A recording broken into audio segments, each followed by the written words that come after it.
Popular Culture Research Team. How can I help you? And back joining us in the studio live for Popular Culture Research Team is Yujin. So, Yujin. Yujin, hello to you. Hi guys, happy Friday. Happy Friday. Eugene, ever since we changed the Popular Culture Research Team last December, it's been wonderful. However, if I could complain about one thing, there hasn't been any more singing. There hasn't been any more singing. Now, no singing anymore. Bahar really wants to hear 응급실. Now, I don't want to sing it because, Why? because me singing is rare. Can you do a little bit of 응급실 to start off the show? So, okay. Right now? Yes, right now. I'm not okay, I'll try it. Okay. Right now. Okay. 후회하고 있어요. 눈을 다투던 그날 괜한 자존심 때문에 난 내 작은 말을 해버린 거야. Oh. Is it right? You know, this The would be a really good duet song. It's like two people who broke up saying that they're misunderstanding each other and it goes back and forth. Oh, man. That was bueno, yeah? It's been a while. It's been a long time. I like that version of 응급실. My version? Yes, I think some of our listeners are going to emergency room right now hearing her voice. That is what's up. Oh my you. goodness, that is good stuff there. We have been talking about not emergency rooms, but we've been talking about when life gives you tangerines. We're down to our fourth and last part here. Last time we talked about Kumyoung's wedding. What's our first topic today? So I've got some really interesting stories today. So at one point in drama, Eun-myung, who's Kumyoung's younger brother, gets scammed, and to help him out, Kwan-sik sells his boat to raise money. Yep. So after that, he and Esun start a small restaurant that serves various squid dishes.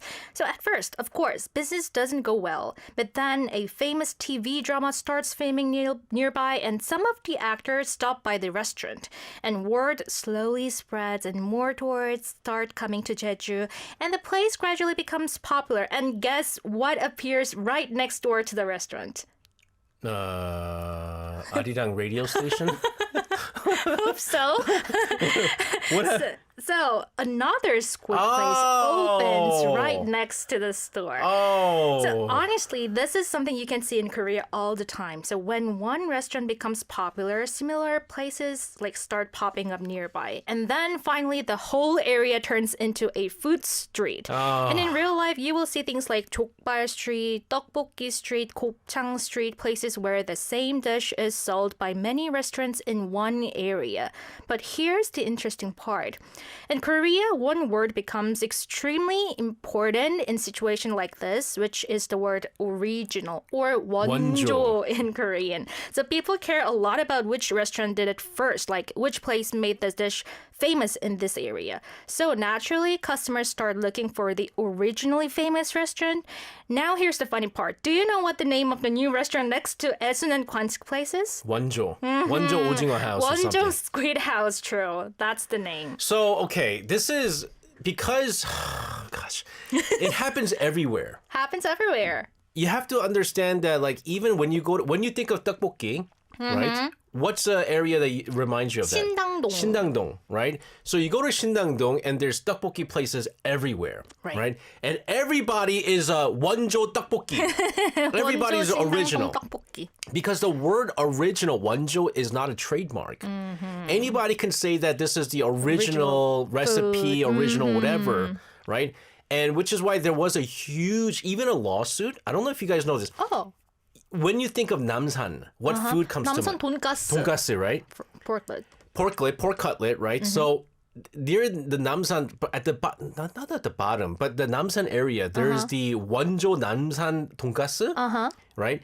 And then right next to it, made another place that had even used a similar font and the sign. Oh my And they called it 원조. And so they were taking in all these customers thinking they were the original. That's a scam. It's almost like a scam. But they couldn't do anything legally because the word 원조 is not trademarked. Right. And so there was a big thing, and then there was like even people going, where's the original and stuff like that. And there was a big fight, and we see this everywhere. True. We see this everywhere. What do you also see? 원조 할매? 보쌈. There's everybody's original 할머니 보쌈, right? So many steamed pork.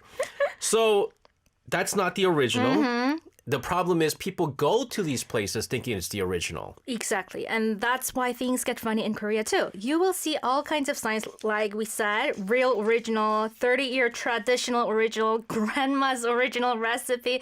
And at some point, it starts to feel like an original competition. And to prove they're authentic, restaurants often decorate their walls with TV appearances, celebrity autographs, or newspaper articles. And when foreigners visit Korea, they actually find this really, really interesting. It does. I mean, so a place is really good when there's like autographs of all the celebrities. Like actors, singers. Yeah. And so you go to some of these places, big names. Right. Like really big names. But you want to find like certain names. 성시경. Right? He's 최자. so famous. Oh, right. 최자. You want to find certain celebrities who prove to have always gone to the right places. True. But what's interesting again is instead of creating a competition actually by falsely claiming that you're the original, it's destroying businesses but also at the same time it creates entire food streets. Yeah, and some people even describe it as kind of like spillover effect. Once one restaurant becomes famous, people start coming to the whole neighborhood. And then when that happens, it's not just the original place that benefits.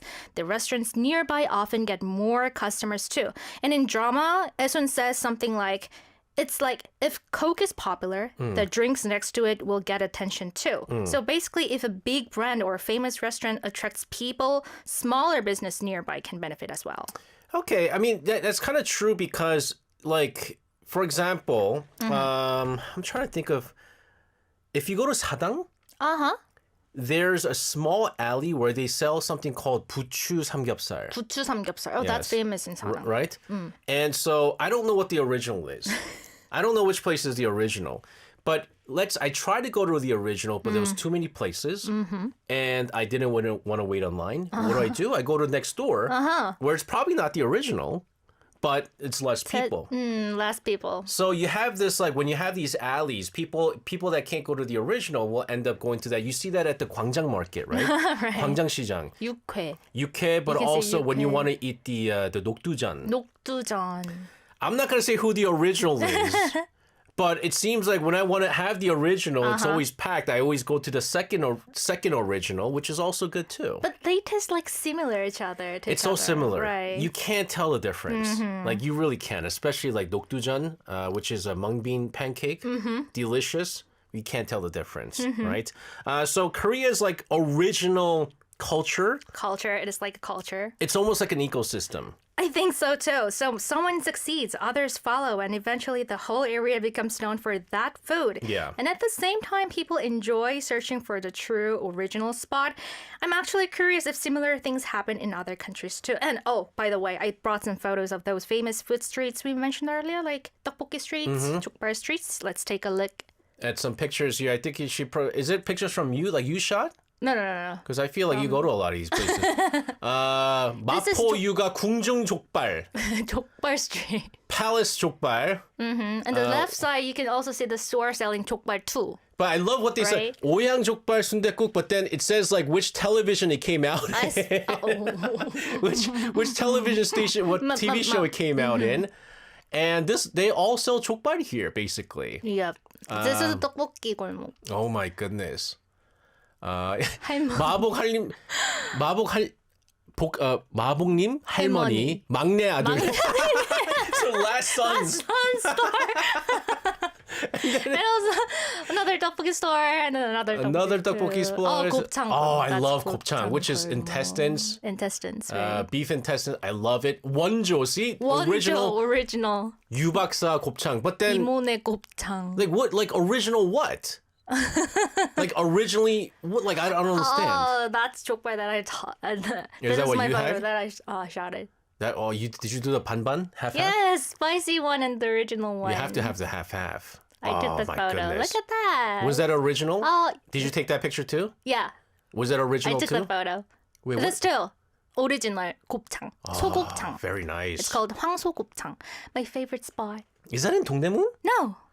So- Near my house. There was a one in Dongdaemun called 황소 불 like 곱창 or something like that. That was like always says 황소곱창. yeah, and then there was like the original. They claimed to be the original, and then everybody put that in there, and now it's just like whatever. You were asking if other countries have that. Chris Rhodes over in Leeds says we have a place over here called Bakewell, who invited the Bakewell tart. Invented, I think, Bakewell tart. 2 places on nearby streets both claim to be the original. Must happen a lot. It's true.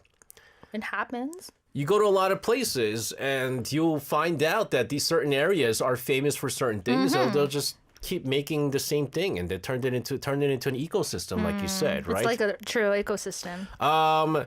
There is actually a fried chicken street. You know where the fried chicken street is? In Suwon. Korea. 수원. 왕갈비 통닭? That's where it made it, but then if you go to Suwon, there's a whole street of just fried chicken stuff. Oh, really? Yeah. Is that kind of like wonjo chicken or something?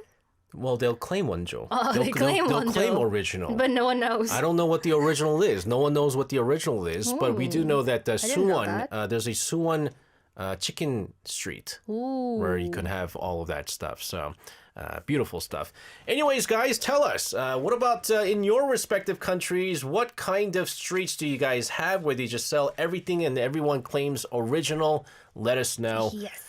We talked about tteokbokki being one of those. We have a tteokbokki street in Sindang-dong, right? We'll take a listen to a song from 0720 featuring 최민지 with tteokbokki 먹고 갈래? Messages coming in from our listeners out there. Steven over in Florida says, pizza shops, when they say that they're the best pizza. Ooh. In America, they always have the sign in front of pizza shops, the world's best pizza. Everybody is world's best pizza. There is no way in America that you have the world's best pizza. That makes just no sense. No sense at all. So that's their original. Claire Hardiker says Australia and New Zealand have an argument of who invented the pavlova. I don't know what the pavlova is. Never heard of that. I know in Philadelphia there's a big war of who's the original Philly cheesesteak, Geno's or King Pat's, and I heard that gets like the fight's pretty big. But that's that. Anyway, so let's go into our second topic. What are we going to talk about? So this time I want to talk about something really interesting in Korean culture. Sure. The relationship between parents and children, and especially the role of the eldest daughter. So if you watch Korean dramas, you will often see parents sacrificing a lot for their children. Sometimes they even sell their house or spend their life savings to support them. Yeah. And again, I do feel like parents in Korea, right, tend to do a lot for their kids, like academically, financially. True. Whereas other countries, they go, once you're 18, out the door on your own, do everything. But here in Korea, like it's kind of like, different. we even have this thing called like the kangaroo tribe, right? Where the parents continue to take care of their child and stuff like that. And it's embedded in the culture. So in Korea, there's also this word 천륜. So it literally means a bond decided by heaven. Oh, geez. And it's usually used to describe the relationship between parents and children. So people sometimes say 천륜 cannot be cut. So meaning no matter how much conflict there is between parents and children, that relationship is incredibly hard to break. And we see that in the drama too. The parents sacrifice so much for their kids. So in the story, Esun and Kwan-sik sell their boat to help their son Eun-myung, who got scammed. Right. And earlier, they even sold their house so their daughter Keun-myung could study abroad. It's sacrifices being made, obviously. If you're a rich family, obviously money's not an issue. You'll spoil them and things like that. But even when you don't have much, they're willing to give up a whole lot. And like I even see that with my parents. Like they sacrificed buying when I was a kid. They sacrificed buying clothes for their own and buying theirs instead. And so it's it's almost like it's embedded in the culture, Right. really. And I think that kind of sacrifice doesn't feel exaggerated to a lot of Koreans. True. So even families that are not financially comfortable often push themselves to support their children. So that scene actually reflects a very realistic part of Korean society. And there's something interesting about the relationship between the eldest daughter and parents. Yes. In Korean, the eldest daughter is called 장녀. So when people watched 금명, many felt like they were watching themselves, especially when it comes to the role of the 장녀 in Korean families, because in Korea, there are implicit expectations placed on the oldest daughter. Okay, so my wife is the oldest daughter. She has a younger brother. My mom is the youngest daughter too. I'm sorry, the oldest daughter. However, because she lived in the States for most of the time, she didn't exactly have that role. Oh. Right? Because she's lived separately from my grandparents for a really long time. But I could kind of see what you're talking about when I see my wife, but what are these unspoken expectations? For example, like taking care of younger siblings, helping parents financially, being responsible when something goes wrong in your family. It's like becoming the family manager. And no one officially assigns that role, but somehow it naturally happens. And there's even a phrase people use online. It's like K eldest daughter, K 장녀. Yeah. So people describe the typical Korean eldest daughter as someone who doesn't talk much about her own struggles, tends to sacrifice her own needs, acts responsible and polite outside, and feels responsible for the family's well-being. I remember, I think I said this on the show before, but when I first met my wife, and because it was 소개팅, and there was like, she was sitting across me, and then like a 카톡 came, a message popped up, and I could see who messaged her, and it said 아들, 아들? which means son, right? And I was like, yo, is she a baby Younger mama? brother. It was a younger brother. So I was like, well, hold on. I was like, hold on, time out. I was like, do you have a son? Are you a baby mama? Are you a single mom? Right? And she was like, no. I was like, I'm like, I didn't want to peek at it, but I saw that 아들, son, just messaged you. And she started laughing, and she's like, oh, this is my younger brother. And she was saying that because, like, you know, her parents were always out. Like, she took care of her brother. And so it's almost like a son. It gives me goosebumps because I also say my younger brother as 아들내미. Oh, really? My phone. Is that a 경상도 thing? I don't know. Wow, it gives me like but then goosebumps. But do you save your brother's name as 아들, though? 아들내미, no, right? 아들내미. Oh, really? Saved it as that? Interesting. You know that interesting too. You know that confuses a lot of people, right? I almost didn't continue the meeting with my wife because I thought she was a baby mama. Whenever my younger brother calls me, I'm responding like, "Oh, 아들," like this. Did you also help in taking care of your brother? I'm trying to. You'd even go visit him when he was in the military. Why you even call the 아들 when that doesn't happen? I just don't want to be responsible. But you know what's interesting is like when you have an older brother and a younger sister, the older brother will not call you 딸. Ah, right. Right? It's only something that the older sister would say to the younger brother. But I think it's because the older sister has that sort of like duty or something. Yeah, duty. The second mother. Second mother. Second mother kind of a thing. And so that's what it is. Oh, interesting that you have that. Okay. So I also sometimes feel like I should give 용돈 to my parents. And if my younger brother is struggling, I feel like I should step in first. And if something happens in the family, I feel responsible somehow. So actually, no one forced me to do that, but that kind of burden is placed on me by myself. Yeah. And if you read interviews or online discussions, many eldest daughters say similar things like, I feel pressure to support my parents financially. I feel like I need to take care of my siblings. So whenever I see 금명, I can absolutely 100% relate to her. So you might be going, well, wouldn't the oldest son do that as well? Because as the oldest son, you know, I give allowance to both my parents and stuff like that. I help out quite a bit. But usually what they say in the Korean society, the son, when they get married, they have to take care of their family. Right. Right. So financially, there's so much to do for his own family that they don't have the. I mean, obviously, if you're making good money, if you have enough money, then you can help out your parents. But you can't do that. And so that's why they often say things like in Korea, they say like, 장가 가면은 다 잊어버린다, right? 부모를 잊어버린다. Once you get married, like you don't even think about the parents. Right. But for daughters, when they get That's married, kind of different. yeah, when they get married, they take care of their parents. Right. And so that's why that whole idea now, remember like a long time ago, like sons were preferred? Uh-huh. 남아선호사. Like a long time ago. Now people prefer daughters. Yeah, we said it before, right? Yeah, because again, the idea that when they grow up, they'll take care of you and things like that. But I think it's case by case. Case by case. I think it's case by case. I just want to put it out there.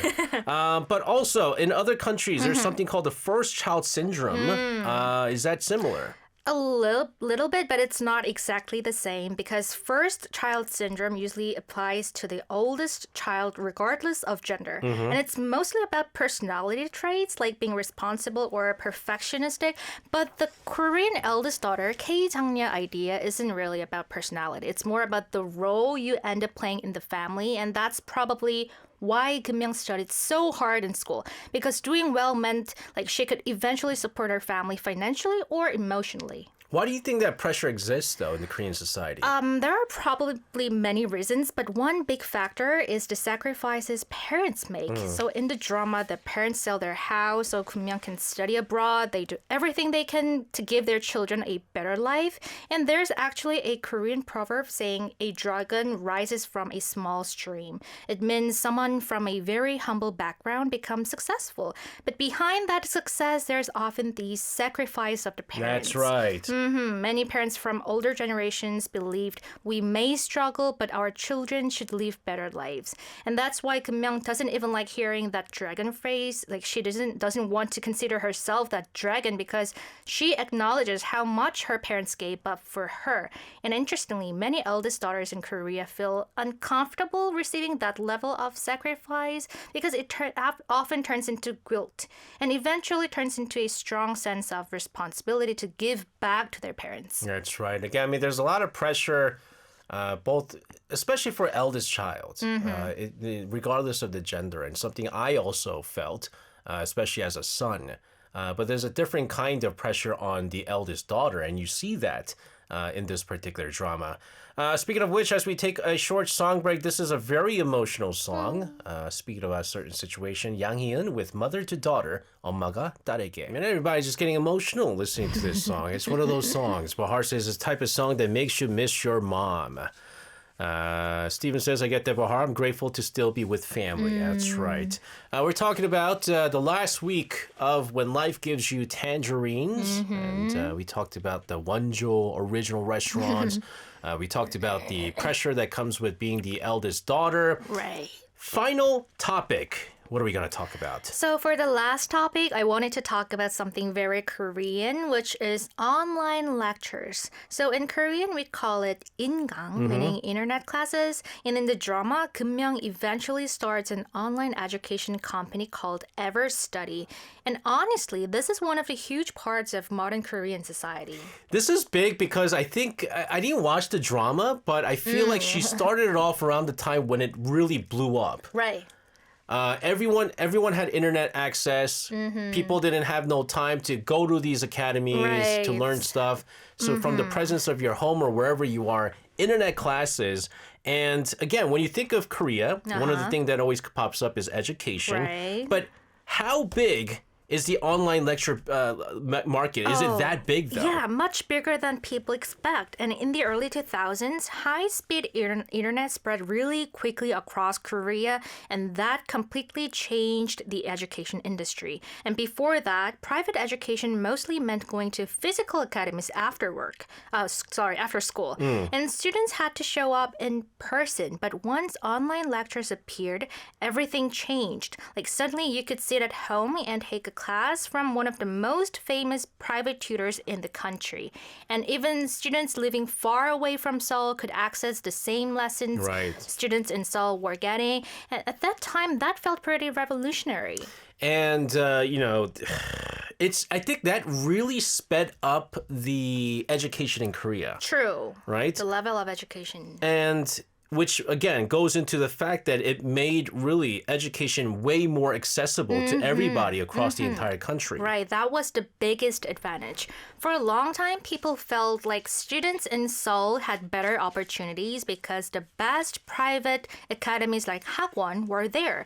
And online lectures helped close that gap a little, but at the same time, it also made Korea's private education market grow even bigger than before. Oh, by the way, when we talk about these like online courses, there are online classes that adults take too. Right. And so like one of the more popular ones are like language. Language. Right? Language is popular. Some people take the real estate. When we talked about, what is it? Dream Life of Mr. Kim. His wife does like take the classes, but then she does in person instead of online courses. But again, Korea already has a huge private education culture. Right. Also, the online lecture world is especially focused on big exams, things like sunung, like college entrance exam, or like government service exams too. And when a private tutor becomes popular, hundreds of thousands of students take that class. Yep. So some instructors are basically celebrities. 스타 강사. 스타 강사. They even have like fan bases, nicknames, and most of all, extremely high salaries. There are even stories about contracts like worth like tens of millions of dollars. And when a famous instructor moves to a different platform, it's treated almost like a sports transfer. No, it's true. It's true. The way that they do it is like other companies will give you more percentage, more cut. They'll offer bigger cuts. And there's a very famous Korean 스타 강사, right? She makes millions and millions. Can I say her name? Yes, yeah. I mean, she's famous. And then like others, like it depends on like the popularity depends. It's one, you have to teach well. Right. Right. The most important thing. Most important thing, you have to teach well. Number two is you're attractive. Appearance. Appearance is also very important. And so what's interesting is like you have these people who are attractive. They came from like one of the Sky universities and they teach well. Chances are you're going to be a 스타 강사, right? But here's the thing though. I feel like this is like a double-edged sword because it in some ways it makes them more influential than school teachers. Yeah, in certain cases, yes. Some students actually rely more on online lectures than their school classes. Like school lessons have to follow a fixed curriculum, but online instructors often teach very strategically only for exams. They break down patterns, shortcuts, and teach like test-taking techniques. So if someone gets really good grades without taking online lectures, people sometimes call them a genius. And of course, there's this debate about this culture. Some people say online lectures help students from like smaller cities get better opportunities, but others worry that it made the private education industry even bigger and more competitive. So in this way, it's like double-edged sword. It solved one problem but created another at the same time. Yeah, I mean, I think the big thing is that what they're teaching is how to just do well in the exams, but there's other things that you can learn at schools, and kids are not learning that. Instead, they're only focused on tests, how to do well in tests, how to go to good universities, and they're just going to rely on the academy teachers and not really care what your teachers are doing. And then what point is having a teacher, right? I want to ask you this.